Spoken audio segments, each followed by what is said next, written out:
Hi, I'm Captain Larry Bell with Texas Fishing Tips, and this is your weekly fishing report. Up here on Ayers Island, Rattlesnake Island, this big long shoreline that runs all the way down here to the very end.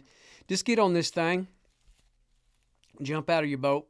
The little cut through there that comes through Ayers in that area right through here between Rattlesnake and Ayers Island. Get off your boat, get there on that right hand side or the left hand side, whatever side you like. You can get up there in the little cove off of Ayers there in Roddy Island and work that all the way back to that cut, or just get on the other side of the cut that comes off the ICW and drop your boat on the left hand side as you're coming through and get up here on Rattlesnake and just start wading this shoreline. Great grass. We got some really good grass that's in this area here. Shoreline out, maybe 100 yards. You've got some good opportunity to find some nice fish that are working this shoreline. Both redfish, trout, and flounder have been working all up and down the shoreline. It's been really good. Not spectacular fish, but very solid fish. So, just kind of temper what your expectation through this area, but you'll find some solid fish. There's a lot of bait fish that are working up on this. Tide's very important up here. So, if that tide's really dropping out on you, then it might be something that you're going to work a little bit deeper, maybe just a different area altogether. Because I've had better opportunities that work up in this area when it is a higher tide, thigh to waist deep. It's been better. So it gives you more shoreline and more edge to work. There's a little bit of scattered shell here and there. Again, lots of bait that's working in this area here, up and down this. We found, again, decent trout, solid redfish, some not super big flounder, but a few flounder in here. Just pleasantly surprised that they're laying up in there, but they are there. You have to kind of fish for those a little bit different if you're familiar with fishing for flounder. Most of the time a flounder for me is it's a bonus fish or a surprise fish when we catch one, but it's nice to catch one nonetheless. Main things that's been working here, burner shads, twisted tea, white ice, purple rain have been really good. The originals in both the twisted tea has been outstanding. The white ice in the original as well. Knock and tail in the mossback or greenback.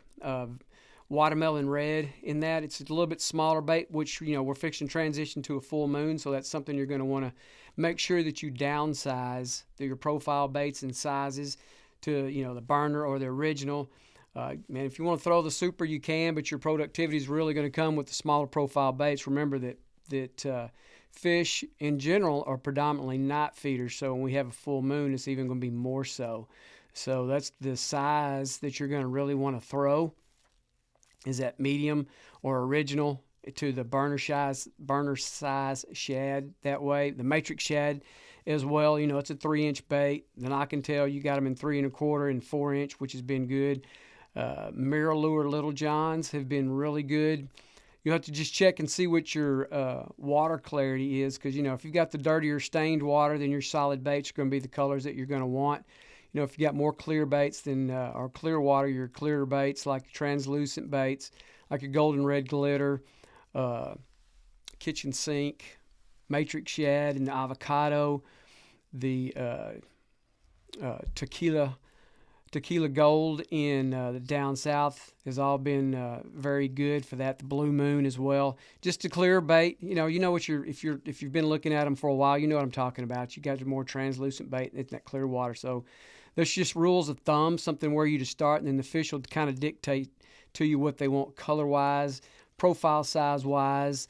Just something to think about and to look at. Just gives you a nice starting point. You always want to have a game plan in place to start your day out, so you have somewhere to begin with. Topwater baits have been pretty good, especially on the shoreline early.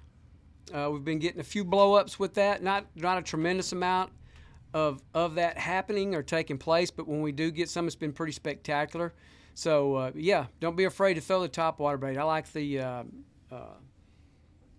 Super Spook Junior, black and chrome, baby trout color. Anything that's got like a white or gray belly is what you want. I know I've mentioned this before, because all your bait fishers got that color belly. So that's what, when they are attacking from underneath, those are the things that you want to do, is try to match what that bait fish are doing or what they look like the most of, and then you can trick them other ways. Again, still throwing 16th ounce jig heads, so that bait will glide through the water column and gives it more opportunity to sit there for them, to give those fish to see them when you're throwing those things out there. So just take that in consideration. Heavier jig heads it's going to be a little bit more difficult to work that and keep that out of the grass. Again, majors and minors have been pretty productive for us, fishing in and around those time frames just about everywhere we've been. So just make sure that you incorporate in that fishing day, and in between that, just really use a more active darting style bait like the Little John. That's really the good type of bait that is. If you have a different type of rat tail or ball tail baits that you like to throw, that will be productive as well. Something in that profile or that style. So just remember, just take your time working up here. You'll find fish. May take you a few casts before you do, but be patient with it and you'll locate them. Spalding bite. All this area down here, again, is one of my favorite areas to fish, man. These areas here in the mouths, the back lake mouths. Our tide levels have come up. We've had more water in here in the last few days, so it's been really good to be able to get back in these back lakes again. They've been super skinny. So it's been really tough to locate and find fish, much less get your boat back in some of these areas and then get it on top of that, then get it out of there without tearing stuff up.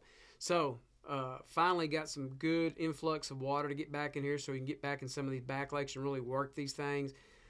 These back in here, the third one that's right in here, this first one that's back up in here, all these are able to get to. Now, this particular one right here, sometimes I will come from the Carlos side, just run the boat up on the shoreline, right across from it, and just walk across the shoreline and get into it and just wade that whole thing, throwing top water.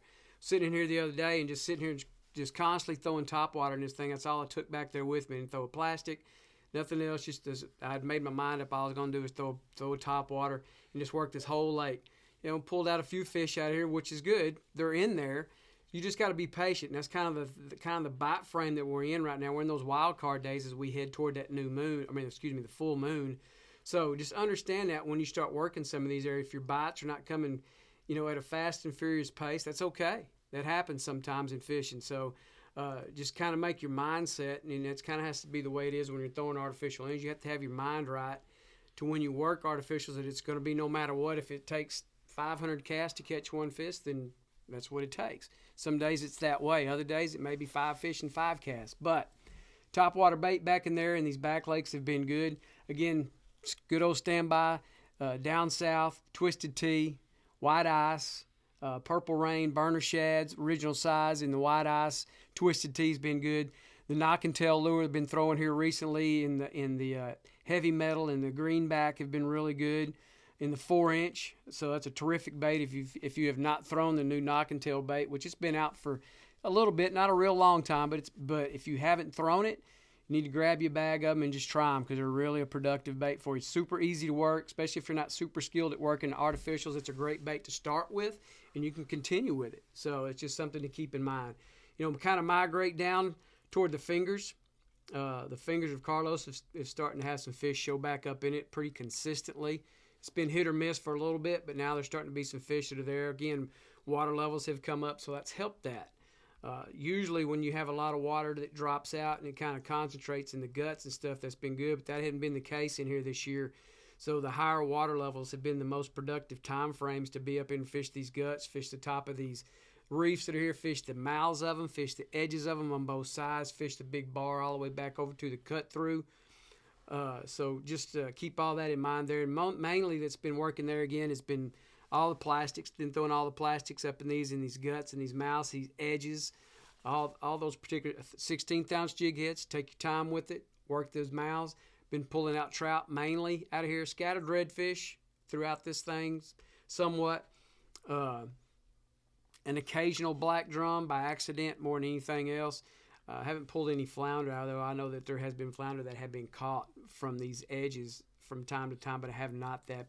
Primarily been trout, and a lot of the 12 to 17 inch primarily in here, and every so often you'll pull out in that new mid slot trout in there, you'll pull out a 19 or 20, which is nice to see that. So just keep that in mind as you work this. There's been a good amount of bait, not a tremendous amount of bait that's been working these areas here, but enough to hold fish, and that's what we're doing. So again, you have to really be patient in these areas right now until you get to that full moon phase, and that's when you're going to be wanting to start to fish the early mornings or late evenings, because your middays are going to be really tough to fish and to find and catch fish during those time frames. So keep that in mind as you do that. Again, the majors and minors are a main thing as we head toward that full moon. Profile bait size, important. Jig head size, important, 16th ounce we've been throwing, so just make sure you keep that all in mind and locate fish in these areas. Turtle pen, another one of my favorite areas to fish, man. This whole shoreline from this point all the way down toward Copano Creek on this left-hand side as you come into it. Right-hand side's been pretty good too because you got some back lake mouths. A couple of those that dump out into the pen area down here as you work. You got the big old nice little grass flats that's there. But what we've had out here on this left-hand side on this shore, you got a couple of those duck blinds that are sitting there. All that water that's pushed back up in here now has pushed some fish up into here. They've pushed them out here on this point. Right here off of this drop, as that tide begins to drop, this area back in here has been pretty good. These fish, what they'll do is they'll be up on this flat for a little while, chasing bait, hanging out, sunning, whatever. And then as that tide begins to drop out and they know that's happening, here they go back off into the gut, the Copano, part of this Copano Creek gut. Well, if you fish this area back in here, this gut's fairly deep. So it's been pretty productive. Now, we've pulled out redfish, we've pulled out flounder out of this thing, we've pulled out some decent trout out of here. Have not pulled any black drum out of here. I haven't, not with my artificials. But again, that's not something I'm ever really trying to target. But the other three, pretty much trout and redfish, and then the occasional flounder. But flounder have been pretty good back in this gut, all the way back here toward the creek. If you know how to manipulate your way and maneuver to get all the way back here to the mouth, with the rain influx we've had over the last 10 days, there's been a lot of runoff. So there's got a lot of that brackish water that's back in here, and some of these redfish get back in that.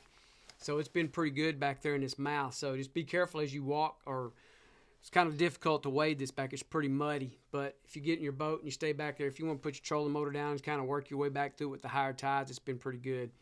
But most of my action has come from out here on the point, get on this edge. There's been nice trout out here, scattered redfish out here.